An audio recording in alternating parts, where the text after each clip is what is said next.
কথায় আছে না, কাজের সময় কাজী আর কাজ ফুরালেই পাজি। রাজনৈতিক নেতা নেত্রীদের অবস্থাও ঠিক সেই রকমই। বলেন কি? ভোটের সময় এদের নিজেদের মধ্যে একটা কম্পিটিশন চলতে থাকে, মানে ভোট চাওয়ার জন্য কে কত ভালো অভিনয় করতে পারে আর কি। ও দাদা, ও দিদি, ও মা, ও বাবা, দিন না কিছু দিন। ভোটের ঠিক আগে এরা হাত জোর করে ভিখারিদের মতো এমন অভিনয় করে, ও বাবা, দাদা, 10 টাকা ভিক্ষে দিন না।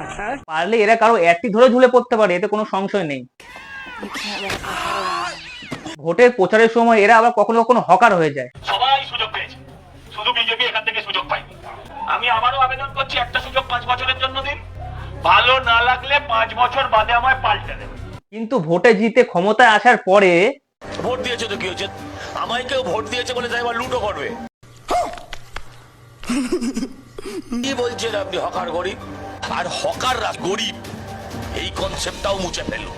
হ্যাঁ, তা আপনি ঠিকই বলেছেন। আপনাদের মতো হকাররা কখনো গরিব হতেই পারে না। तू समझा? नहीं, तू समझा नहीं। সব হকাররা বড়লোক নয়, এমন অনেক হকার আছে যারা সকাল থেকে রাত অবধি কঠোর পরিশ্রম করেও লাভের কিন্তু বিন্দু মাত্র দেখতে পায় না। আপনারা তো ভোটের সময় হকারি করেন, একদিন এদের জায়গায় বসে রোদ ঝড় বৃষ্টির মধ্যে সকাল থেকে বিকাল অবধি হকারি করে দেখান, দেখবেন কেমন পেছন ফাটে। नहीं। এখন যেমন এত বড় বড় বাতেলা দিচ্ছেন, তখন কিন্তু এই কথাগুলো আর মুখ থেকে বেরোবে না আশা করি। আরে রাজু পরোটা, আপনি মেসিকে যেতে পেরেছেন? ও মেসিকে জড়িয়ে ধরছে। কি বলছেন আপনি? হকার গরিব। একজন পরোটাওয়ালা মেসির সাথে দেখা করেছে, এটাই আপনার হজম হচ্ছে না তাই না? খুব জ্বলছে তাই তো? বেশি জ্বললে বার্নর লাগান। नहीं। হ্যাঁ, কথাটা এমন ভাবে বলছেন যেন রাতে রাজুর বাড়িতে গিয়ে রাজুর পরোটা তরকারি আপনিই বানিয়ে দিয়ে আসেন, আর রাজু সেগুলো সকালবেলা জাস্ট রিল্যাক্স করে বিক্রি করে, কোনো কষ্ট হয় না। বলেন কি? একটা হকার রোদ ঝড় বৃষ্টিতে কঠোর পরিশ্রমের মাধ্যমেই পয়সা উপার্জন করে, তবেই তাদের পেট চলে।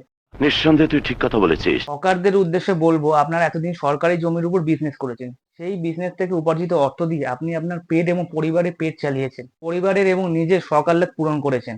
এখন আপনাদের উচিত বিনা প্রতিবাদে সরকারের জমি সরকারকে ফিরিয়ে দেওয়া। সরকারের উদ্দেশ্যে বলবো, সব হকাররা বড়লোক নয়, এমন অনেক হকার আছে যারা সত্যি খুবই গরিব, যাদের একমাত্র সম্বল ফুটপাতের ধারে থাকা ওই ছোট্ট দোকানটি। এই দোকান থেকে উপার্জিত অর্থের মাধ্যমে অতি কষ্টে তারা নিজেদের পেট চালায়, সন্তানদের পড়াশোনার খরচ বহন করে, অসুস্থ বাবা মায়ের চিকিৎসা চালায়। তাদের এই একমাত্র সম্বলটুকু কেড়ে নিলে আত্মহত্যা ছাড়া এদের কাছে আর কোনো উপায় থাকবে না। তাই এদেরকে উচ্ছেদ করার আগে এদের জন্য বিকল্প ব্যবস্থা হিসাবে যদি কিছু ভাবেন, তাহলে আপনার কাছে চিরকৃতজ্ঞ থাকবো। ধন্যবাদ।